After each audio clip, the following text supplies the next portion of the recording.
আপুনি এগৰাকী সাংবাদিক, অভিনেতা, অভিনেত্ৰী, মডেল হৈ কেৰিয়াৰ গঢ়িব বিচাৰে নেকি? যদি বিচাৰে তেন্তে যোগাযোগ কৰক নিউজ নাও। যোগাযোগৰ নম্বৰটো হৈছে 9954474988। নমস্কাৰ, এৰি বিশেষ বাতৰি লৈ নিউজৰ ষ্টুডিঅ'ত মই মুকিবুল হুছেইন। বৰক্ষেত্ৰীৰ লাৰকুছিত 7 দিনীয়াকৈ গ্ৰন্থ আৰু বাণিজ্য মেলাৰ বিশাল আয়োজন। নিউজ নাওৰ এক বিশেষ প্ৰতিবেদন। বৰক্ষেত্ৰীৰ ৰামপুৰ লাৰকুছিৰ কুৰুৱাৱতীৰ বড়ো চুপা সমন্বয় ক্ষেত্ৰ 29 ডিচেম্বৰৰ পৰা 5 জানুৱাৰী 2026 ইংৰাজী বৰ্ষলৈ 7 দিনীয়াকৈ গ্ৰন্থ আৰু বাণিজ্য মেলাৰ বিশাল আয়োজন চলিছে। উছমান আহমেদৰ তত্বাৱধানত 7 দিনীয়াকৈ গ্ৰন্থ আৰু বাণিজ্য মেলাৰ আয়োজন কৰিছে সৰ্বৰাশী যুৱক আনোৱাৰ হুছেইন বৰাক পৰিচালনা সমিতিৰ সভাপতি, জাহিদুল ইছলামক কাৰ্যকৰী সভাপতি, ফাৰুক হুছেইন, ৰফিকুল ইছলাম আৰু একাব্বৰ আহমেদক পৰিচালনা কমিটিৰ যুটীয়া সম্পাদক, আলতাফ হুছেইন বৰাক তদাৰক কমিটিৰ সম্পাদক, শ্বাহৰুখ হুছেইন আৰু সুৰহাব আলী আবু বক্কৰ ছিদ্দিকীক উপদেষ্টা হিচাপে লৈ গঠিত সমিতিয়ে জনোৱা অনুসৰি 29 ডিচেম্বৰৰ প্ৰথম দিনাৰ কাৰ্যসূচী অনুসৰি ৰাতিপুৱা স্বচ্ছ অভিযান, পতাকা উত্তোলনৰ পিছতেই বৃক্ষৰোপণ কৰে 19 নং হৰিপুৰ জিলা পৰিষদৰ সদস্য হাইদৰ আলী আহমেদে।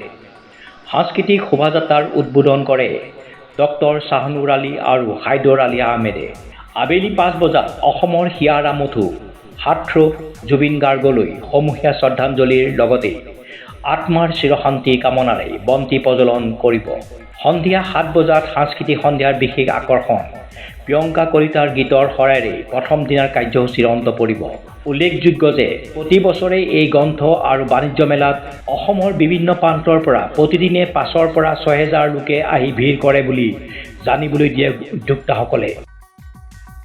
আজিৰ ডায়মণ্ড উন্নয়ন সমিতি NGOৰ সৌজন্যত গ্ৰন্থ আৰু বাণিজ্য মেলাৰ আজি শোভাযাত্ৰা আছিলে, সঁচাকৈ আজিৰ সেই শোভাযাত্ৰাত অংশগ্ৰহণ কৰি সঁচাকৈ ভাল লাগিছে। আৰু এই শোভাযাত্ৰাত বিভিন্ন সংস্কৃতিৰে তেওঁলোকে শোভাযাত্ৰাখন উলিয়াইছে। আৰু সেই শোভাযাত্ৰাত জাতি ধৰ্ম নিৰ্বিশেষে বা সংস্কৃতিৰ যিটো নিদৰ্শন বা আমাৰ সেই প্ৰদৰ্শন কৰিছে, সঁচাকৈ চাই কিনে বা আপ্লুত হৈছোঁ। আৰু গতিকে মই ডায়মণ্ড উন্নয়ন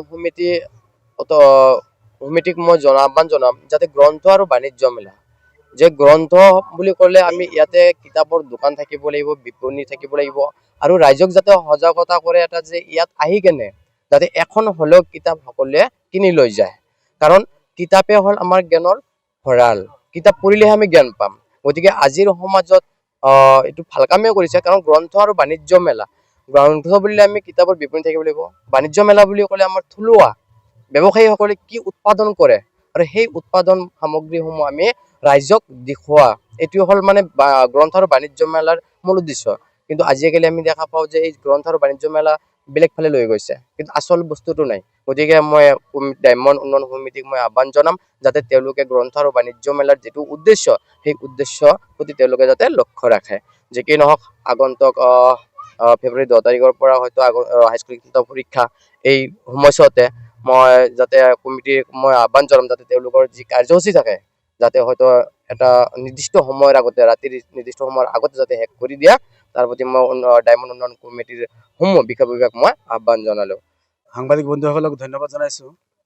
যিয়ে নহওক, আজি আহি আমি 4ৰ্থ সংখ্যক ডায়মণ্ড উন্নয়ন সমিতিয়ে আয়োজন কৰা গ্ৰন্থ আৰু বাণিজ্য মেলাৰ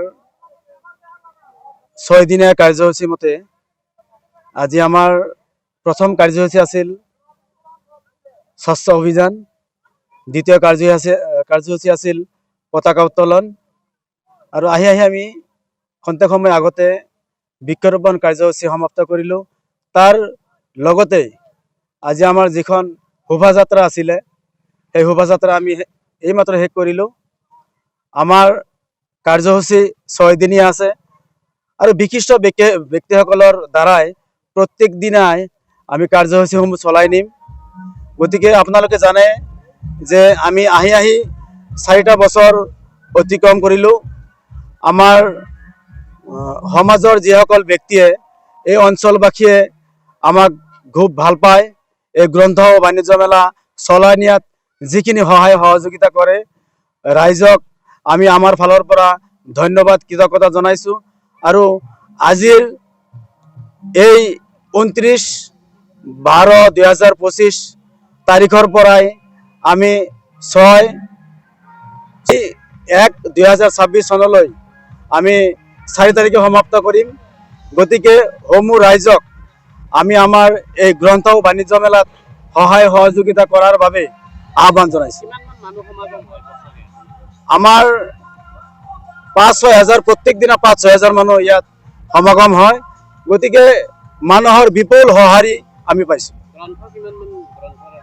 আমাৰ বহুত বিপণী বিক্ৰী কৰা কিতাপ পত্ৰ প্ৰত্যেকজন ব্যক্তিসকলে আমাৰ এই কিতাপসমূহ ক্ৰয় কৰে। আমি আৰু ৰাইজক অনাগত দিনত যাতে আমি এই গ্ৰন্থ বাণিজ্য মেলা ভালদৰে ইয়াত চাই যাতে ধুনীয়াকৈ আমি কৰিব পাৰোঁ তাৰ আমি প্ৰয়াস কৰিম। নলবাৰীৰ পৰা ধনজিতৰ সহযোগত ৰিংকু ৰায় চৌধুৰীৰ প্ৰতিবেদন নিউজ নাও 24/7।